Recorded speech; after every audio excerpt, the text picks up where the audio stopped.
This video is powered by the fastest VPN on the planet, NordVPN. Never miss a second of your favorite show, even when you're abroad. Get NordVPN 2-year plan plus 4 months extra by clicking the link below. It's risk-free with Nord's 30-day money-back guarantee. Transfer Daily, the show that keeps you up to date with players that may link with a summer transfer move to Arsenal.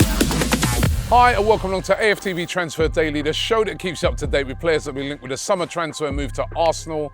I'm getting ready for the big game today, which is taking place right here. It's the reason why we're here in Los Angeles. It's Arsenal versus Manchester United. Absolutely huge game as far as friendlies go. Remember, we had the friendly with them last year in New Jersey. They actually beat us in that game. So hopefully we can get the win today, but it's going to be a packed out SoFi Stadium. For me, the best stadium I've ever been in. Absolutely incredible place. So really looking forward to the game, to meeting the fans as well. It should be an incredible experience. And of course, also had their press conference yesterday. Big up to Curtis. He done it again, man. He got a scoop again.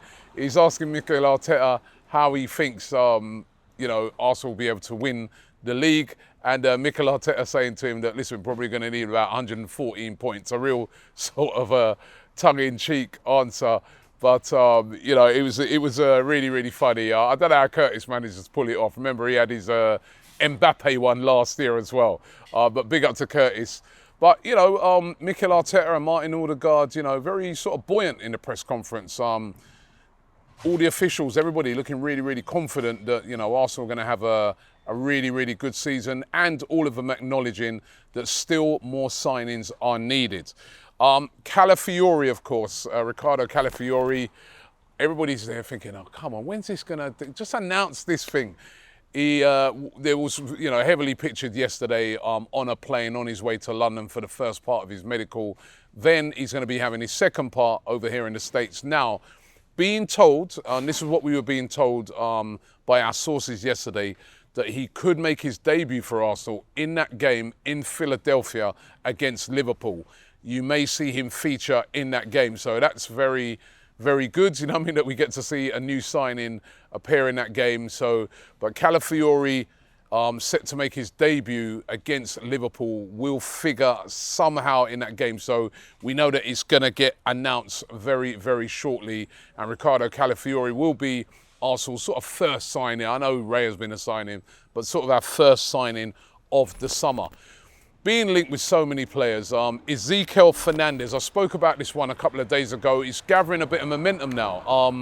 Of course, he's with Argentina at the moment at the Olympics. He's still a young player, still only 22. Plays for Boca Juniors over there in Argentina and is considered to be one of the best sort of defensive midfielders, young defensive midfielders in Argentina right now. Arsenal still showing an interest in him. According to the Argentinian journalist Diego Monrog, he says that Arsenal are very keen on signing the defensive midfielder. One we're going to have to keep our eyes on. It sort of emerged a couple of days ago, but the rumours still flying around about Ezequiel Fernandez. I haven't seen him play, but all the reports are is that, ball-playing defensive midfielder, which is exactly what, Mikel Arteta demands from a defensive midfielder. And Arsenal showing a lot of interest in him. What about Mikel Merino? Sort of considered by most people that will be Arsenal's next signing. The interest is real in Mikel Merino. Arsenal definitely interested in signing him. Going to be interesting to see what happens with this one next week. Are they going to accelerate that and make their move for Merino? Remember, he's still on holiday. He was one of the, players who played in the final for Spain, so he's had to have an extended holiday. But will Arsenal accelerate their interest in Mikel Merino, or is it he's one of a few targets, including Fabian Ruiz of PSG? Those rumours still everywhere today, linking Arsenal with a move for him. Remember, he started ahead of Mikel Merino in that Spanish side. So could Arsenal make a move for him? They may be attracted by the fact that, PSG would be willing to make him go out on loan for a season with an obligation to buy. That helps teams to spread the payment, to balance the books. I don't want to bore you with it. Like I've spoken about it so many times, this whole PSR thing and how clubs are having to be very careful with their spending now as to not go over budget. That may appeal to Arsenal even more than going and getting the Merino one. It's going to be interesting. I don't discount the Fabian Ruiz links at all because PSG have been actively looking to move him on. Will they have second thoughts now that he's performed so well in the Euros? Who knows? But those links continue today. This is a very interesting one. Julian Alvarez of Manchester City linked heavily today with a move to Arsenal.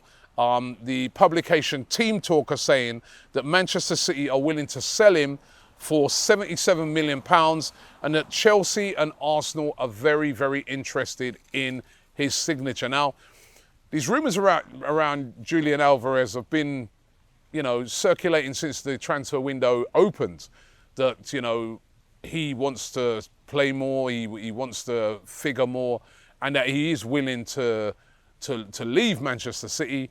He's been linked with moves to teams like Barcelona and that, but that fee of £77 million is a lot, probably out of the price range of those teams.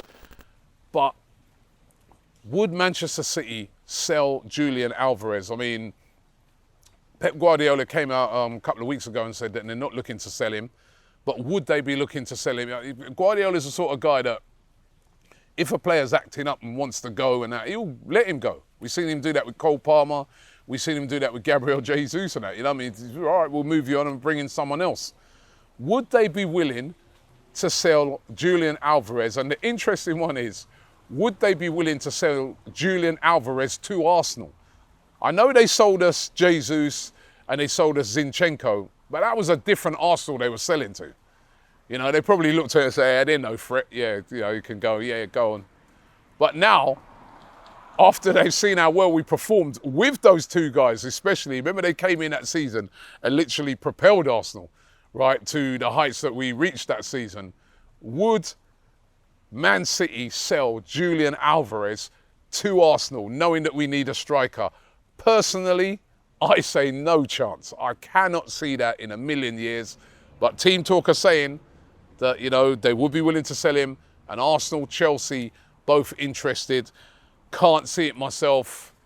I think they're going to get a lot more careful with when some of those sales as well, or even the Cole Palmer one as well. They really did sort of, sell a gem that strengthened Chelsea in a way as well, Chelsea's best player. So be interesting. And talking about Jesus, Gabriel Jesus has been linked a lot with moves away from Arsenal this summer. There's been talk that, Saudi Arabian teams are interested in him, could come in with a big offer, Arsenal would accept it.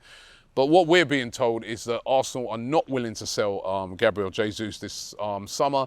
He's an integral part of their plans. Listen, it's hard enough to get a striker without going and letting another striker go. I just can't see it myself. But sort of, some insider knowledge on it saying to us that they're not looking to sell Gabriel Jesus this summer, and he's very much part of Arsenal's plans going into the new season. So those are the rumours for today. As I said, big game taking place today in the sunshine here in LA. Really, really looking forward to it.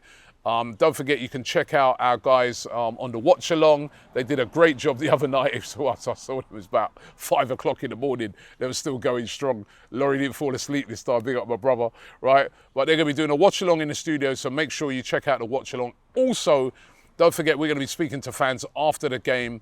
I'm getting the fans' opinions on Arsenal's performances. I'll be grilling them about transfers as well. And as well, the guys are going to be sort of in the background. Hopefully, they could grab a couple of players to talk to as well. So make sure you check that out. Listen, thanks for watching, and I'll be back tomorrow.